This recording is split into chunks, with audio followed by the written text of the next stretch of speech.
Xin chào mọi người, chào mừng mọi người trở lại với kênh YouTube Khám phá Hy Lạp. Mình đang ở đảo Crete, một hòn đảo lớn nhất ở Hy Lạp. Hiện tại mình đang ở trong một cái khu resort 5 sao. Hôm nay mình đến đây để review cho mọi người một cái, thứ nhất là phòng khách sạn của mình, thứ hai là những dịch vụ ở trong đây.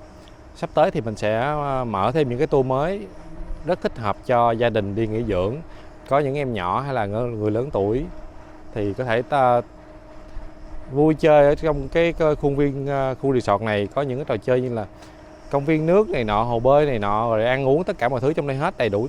Nói chung là chi phí các bạn chỉ cần trả một lần thôi, sẽ có người đưa đón sân bay rồi đưa đến tận resort để mọi người nghỉ ngơi. Và nếu mọi người muốn thì mình sẽ kết hợp thêm một cái chuyến đi đến Santorini trong vòng trong ngày hoặc là 2 ngày gì đó, tùy thuộc vào ý thích mọi người. Tại vì mình thiết kế tour theo sở thích của từng nhóm khách. Ok thì bây giờ mình sẽ dẫn mọi người đi lên xem cái khách sạn của mình trước, cái phòng của mình trước, xong rồi những video tiếp theo mình sẽ giới thiệu về những dịch vụ ở trong khách sạn, trong cái khu resort này nha. Ok, mọi người đi với mình. Đây là cái hướng lên cái phòng của mình ha. Khu resort rất là rộng nha các bạn. Lúc nãy đi thì lúc nhận phòng thì có một chiếc xe vậy nè chở mình đi, nhưng mà nhanh quá thì mình quay thì nó không có đúng khung hình nên thôi. Đây là cái hướng vào phòng của mình.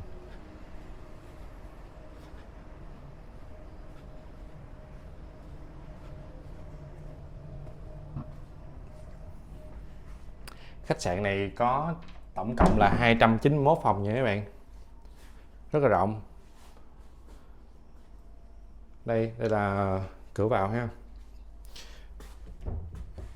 Bên đây thì có tủ quần áo, còn ở đây là nhà vệ sinh. Xin chào mọi người. Ở đây thì có sữa tắm, dầu gội nhiều lắm, với lại nước xả này nọ, xả tóc này nọ, dầu xả tóc, là khăn, rồi dép đi trong nhà, giấy vệ sinh, phòng tắm đứng nè. Còn đây là bồn cầu. Đây, ở đây thì nó cho mình một cái resort sẽ cho mình một cái dĩa trái cây, táo, chuối, lê, cam, và đặc biệt là một cái chai rượu vang. Đây là nhũ hoa của mình, bạn nào muốn mua nhũ hoa của Hy Lạp thì có thể liên hệ mình nha, hàng tốt nhất của Hy Lạp. Rồi đây là cái tổng quan phòng mình, phòng ngủ, hai cái đèn rất là nhìn nó xinh xinh lãng mạn ha. Phòng này là dành cho 2 người nha các bạn. Những phòng gia đình thì nó sẽ khác, nó sẽ to hơn và có thêm giường nha. Còn đây là cái khu vực mà đi ra cái sân, cái ban công nhà phòng mình. Cái màn này thì mình có thể kéo hết luôn, tại vì mình sợ chá nắng nhiều quá vô camera nên mình không có kéo hết. Đây là cái mọi người nhìn đây, đây là một cái công viên nước. Ở đằng kia người ta, trẻ em đang chơi rất là nhiều đó. Dưới đây là cái vườn cây ô liu thì rất nổi tiếng Hy Lạp nha. Ở Hy Lạp có cây ô liu tới 3.000 năm tuổi nha các bạn, ở đảo Crete nè. Đây là cái khu vực ngồi ngoài trời của mình, phải ngồi đây để buổi tối thể uống rượu rồi hóng gió gì đó. Hiện tại bây giờ là tầm khoảng 3 giờ chiều ở Hy Lạp nha. Ok, mọi người nhìn tổng quan lại ha. Ở đây thì lúc mà check in thì người ta sẽ cho mình một cái giấy có pass wifi để mình tự check in. Xong rồi trong mình sẽ tải một cái ứng dụng của khách sạn, thì trong đó nó sẽ có đầy đủ thông tin như là giờ giấc ăn, nhà hàng, menu, các quầy bar, cocktail này nọ, cái hồ bơi và các dịch vụ kèm theo. Ở đây thì mọi người chỉ trả phí một lần thôi, ăn uống thì tất cả đã trong cái phí đó rồi, mọi người không phải trả thêm gì hết. Có những dịch vụ mọi người yêu cầu thêm thì tất nhiên phải trả thêm rồi, mà ăn uống này nọ thì không có. Sắp tới thì mình có nói thì mình sẽ làm tour, thiết kế tour theo yêu cầu của mọi người. Thì như mình nói nhiều lần rồi, đảo Santorini là một cái đảo dành cho sự lãng mạn, nó kiến trúc rất là độc đáo. Còn đảo Mykonos thì nó rất là sôi động.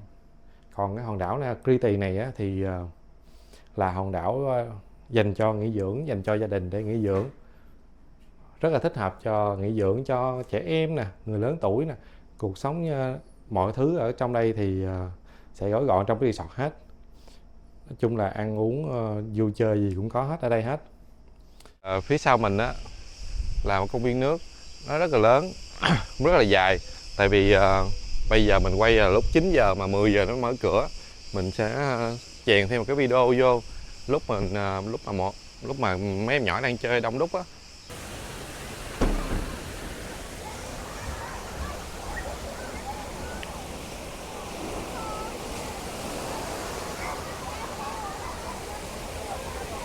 Mình sẽ đi quay cho người xem cái toàn cảnh cái khu resort này.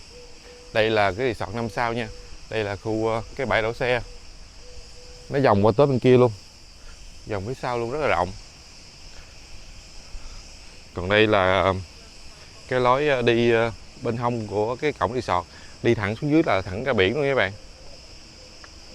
Ở đây có hai cái hồ bơi lớn. Một cái hồ là 1.000 m², một cái là 1.300 m². Cái đây thì mình không nhớ chính xác bao nhiêu, nhưng mà chiều dài nó tầm khoảng 7-80 m đó, rất là rộng. Ở đằng kia cũng có một cái khu trò chơi cho trẻ em nữa. Đây mọi người thấy không, ngay cái đầu ngón tay mình. Ok, còn bây giờ thì mình sẽ đi vô cái khách sạn, vô cái resort để quay cho mọi người xem nó như thế nào nha. Nếu mà khi nhận phòng thì sẽ có chiếc xe này các bạn. Chiếc xe này để chở mọi người đi tới nhận phòng. Đây. Hôm qua mình có quay một đoạn nhưng mà mình ngồi trên xe chạy nhanh quá, mình không có quay đúng cái khung hình đó. Đây. Đây là khi bước vô cái cổng resort.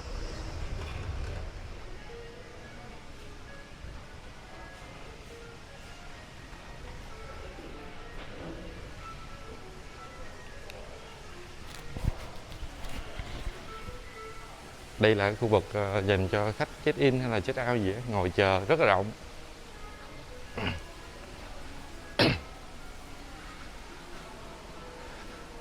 Ở đây thì có hai cái ghế massage, cứ bỏ tiền vô thì 2 đồng thì được 5 phút.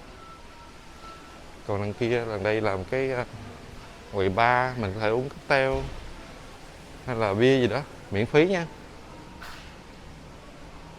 Trong đây thì người ta sẽ có một số cái món sẽ tính thêm tiền. Mình chỉ uống những món miễn phí thôi. Còn đây là một cái nhà hàng, muốn ăn thì phải đặt trước. Ở đây nó có 4 cái nhà hàng các bạn. Một cái nhà hàng là chuyên cho những cái phục vụ những cái dịch vụ mà mình đã bao gồm trong giá. Rồi những nhà hàng này là những hàng mình muốn ăn riêng, ăn ngoài thì tự ăn thì mình có thể đặt bàn trước. Ở đây có cả nhà hàng châu Á nữa, những món Á. Đây là cái resort nhìn từ trên cao rất là rộng các bạn. Đây, cái khu nhà mình thì ngay cuối cái đó, ở đó là cái nhà hàng châu Á, chỗ hai người đang đi á, biết mọi người thấy không?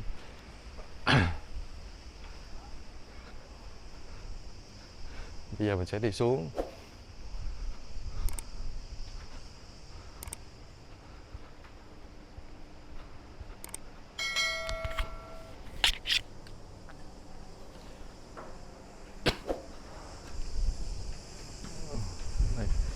Ở đây là một cái siêu thị mini, có rất nhiều đồ trong đây, bánh trái, nước này nọ, rồi mấy cái đồ chơi cho trẻ em. Còn đây là cái cửa hàng bán đồ trang sức.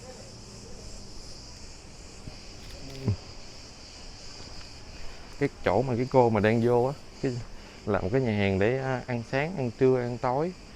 Mọi người muốn ăn thì sẽ ăn ở đây nha, cho mọi thứ sẽ được miễn phí ở trong đây. Đây là nhà hàng buffet. ăn theo khung giờ.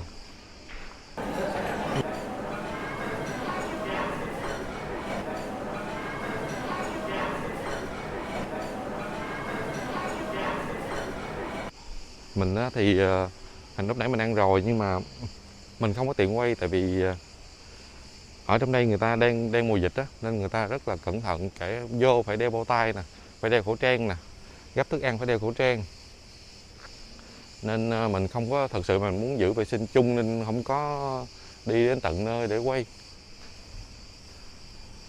Còn ở đây là cái spa, massage chân, massage đầu gì đó. Đó là nhà hàng kế bên là nhà hàng châu Á.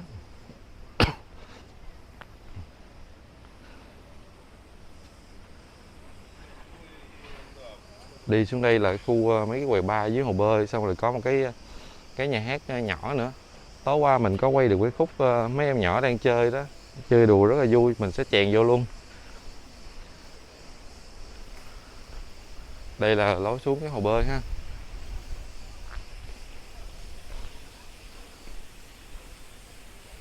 Cái lúc nãy đi thẳng lên á, chỗ gần bãi đỗ xe, khu đó là có những cái thể thao như là mini, sân golf mini nè, những môn thể thao như bóng đá, rồi sân mini, bóng đá mini, rồi tennis.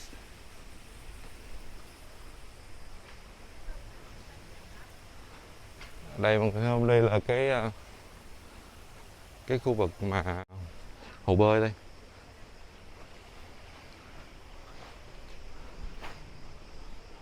Hồ bơi đây rất là cạn các bạn. Các bạn hình dung đây nè, cái này chắc chưa tới nửa mét nữa, rất thích hợp cho trẻ em. Còn mọi người muốn đi sâu vô trong kia, sâu tới thì nó còn cạn, nó sẽ sâu hơn.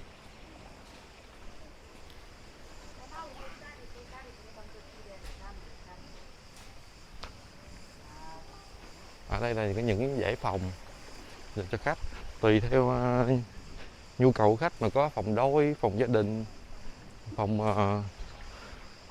view sân vườn, view ra hồ bơi.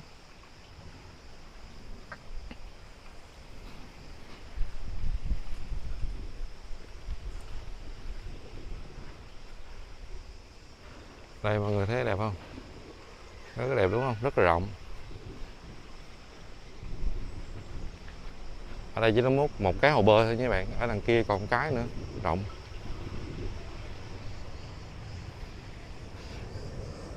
Đây là có mấy trò chơi pizza này nọ, xe nhảy cái tưng.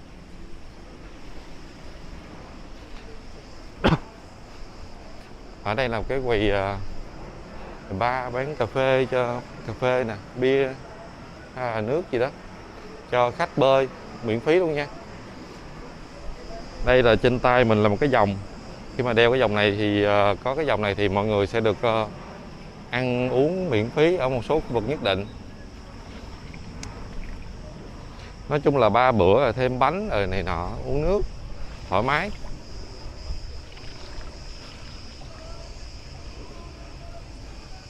Ở trên đây là một cái nhà hàng khác nữa.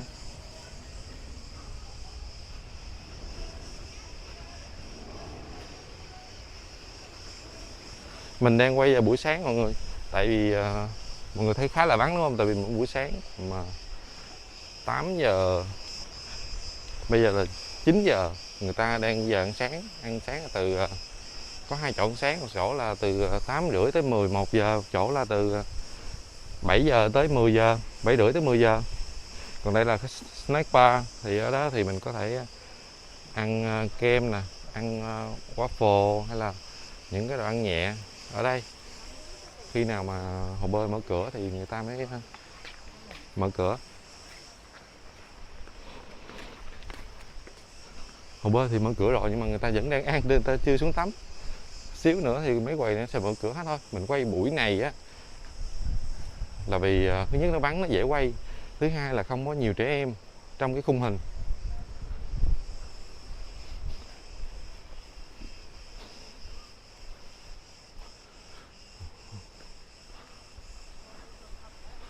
Đây là hồ bơi thứ hai nè.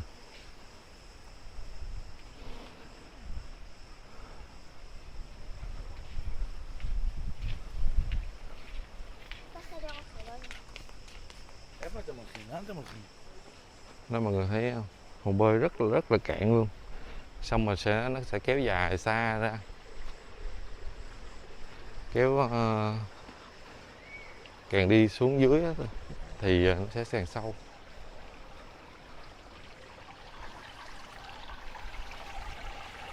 Khúc này thì nó sâu nè, 1,4 m. Độ sâu thì người ta có để ở trên thành hồ á, mọi người có thể nhìn rồi quan sát, rồi trẻ em có thể bơi với chỗ thích hợp.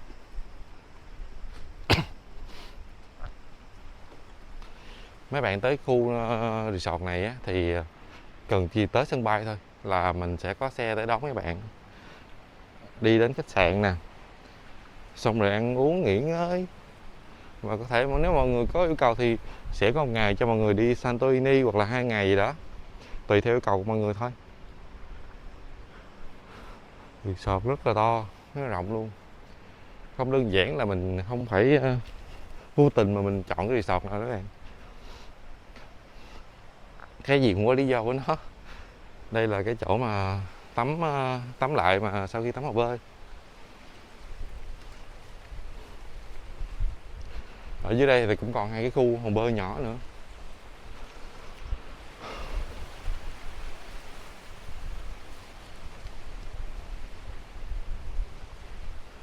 Giờ này thì người ta chưa ra ăn, người ta chưa ăn chưa ra đâu.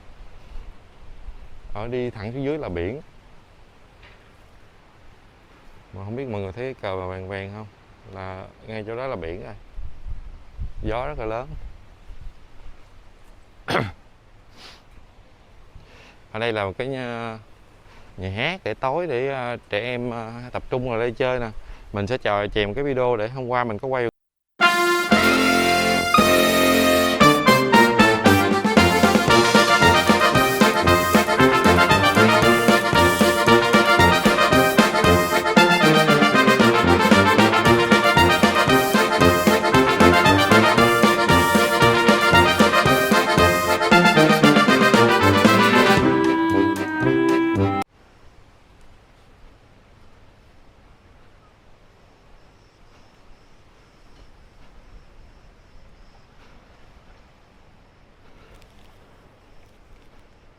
Đây mình cho mọi người xem lại nha.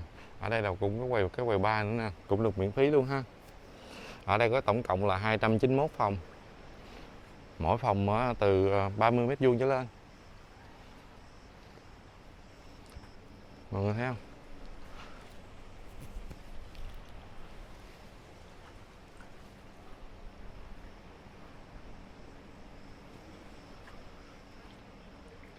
Nước rất là sạch, người ta sáng nào người ta cũng dọn dẹp hồ bơi, lau hồ bơi. Ở đây người ta vệ sinh rất là kỹ bạn, đặc biệt là trong cái mùa dịch Covid này.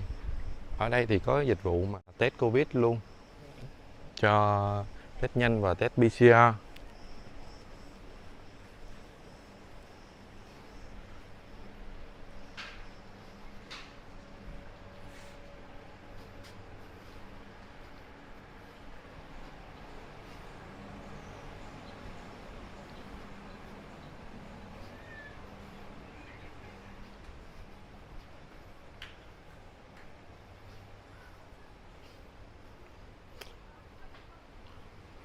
Đây. Mình đã giới thiệu sơ về cái resort 5 sao này rồi. Nếu mọi người thích video thì nhớ like, share video và nhấn nút đăng ký kênh giúp mình nha. Hẹn mọi người ở những video tiếp theo. Cảm ơn và chào tạm biệt mọi người.